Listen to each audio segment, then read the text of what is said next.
Does anybody remember having like imaginary friends growing up? Anybody at all? Most people don't. Like most people, it's a thing that you hear about from your parents later on, but you don't actually remember like these things because it's like happens in a very weird and very narrow part of childhood, where like the brain development is going on, and so it's like a fleeting thing, and it's completely non-existent. So like this whole character can come into being and then vanish. Now, most kids, their imaginary friend is roughly their own age or just slightly older, or a lot of them like will have like sort of animals or fairy tale creatures kind of things going on. I was different. My imaginary friend, according to my mother, was just an old dude that he had no name, he just was referred to as my old man. And this old man would take me on adventures. And it's like, it's entertaining at first when you're a parent, right? Like, that's cool. And then I started telling my mom things like that when I was at daycare, my old man would come and pick me up and we would go to the park and things like that. Just like, that's weird. And this is the mid-'80s, so like the McMartin trial is going on in California at the time. I can't tell the story in Texas and I have to explain what the McMartin trial is. I tell the story in California, I don't. It definitely, people understand. And of course that whole thing ended up being nothing. But in the mid-'80s, it wasn't nothing yet. Like people were like, oh, this is happening in daycare centers. This is weird. So she started to get concerned. And then one day, I got in the car after daycare and I was like, hey Mom, do you want to go to my old man's house? She's like, what's that? And I start describing this house. She's like, okay, whatever. And then we're driving home and I start giving her driving directions. And she starts following the driving directions. And at the end of the driving directions, there's a house that fits the description that I gave her, and it's abandoned. And we still have no adequate explanation for why preschool-aged me knew where this house was or what. Like, but she started dropping in on the daycare center. She's like, "You're sure he's here all day, right?" and I wasn't. So, in closing, I've always been a creepy person. It's just how it's been. I come by it honestly. But I don't know, like, it's weird. Like, kids' brains are so strange.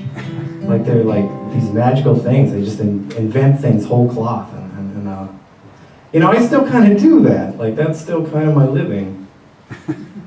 But I don't know, it's sort of more special when it's a kid because it's all like new and there's no limits on it. There's no rules. Like nothing had to rhyme when I was a kid. You know? But I was thinking about that the other day and I wrote this song. It's called Stars.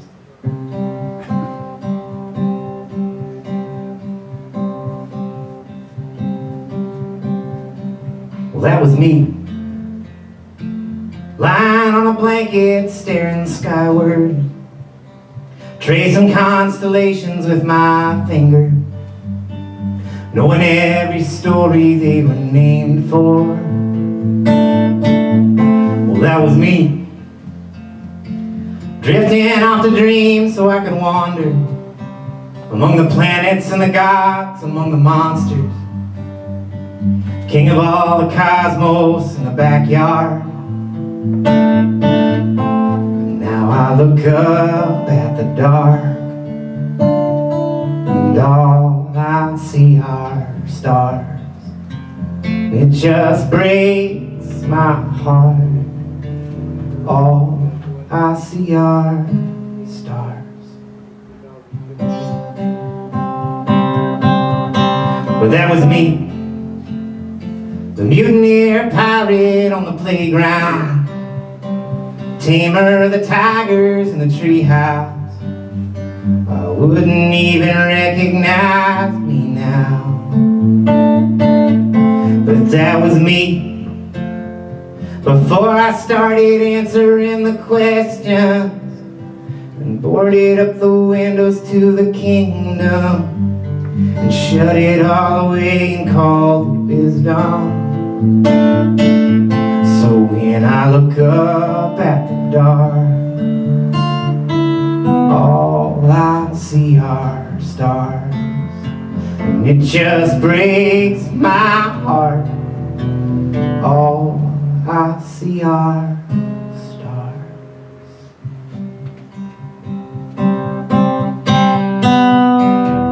And I don't know, but I believe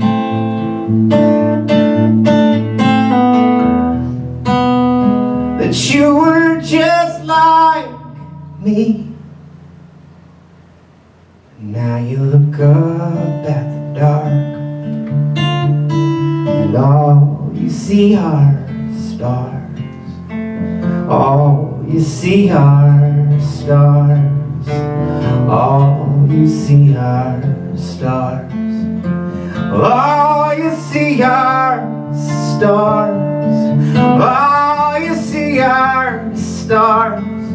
And don't it break your heart? All you see are stars.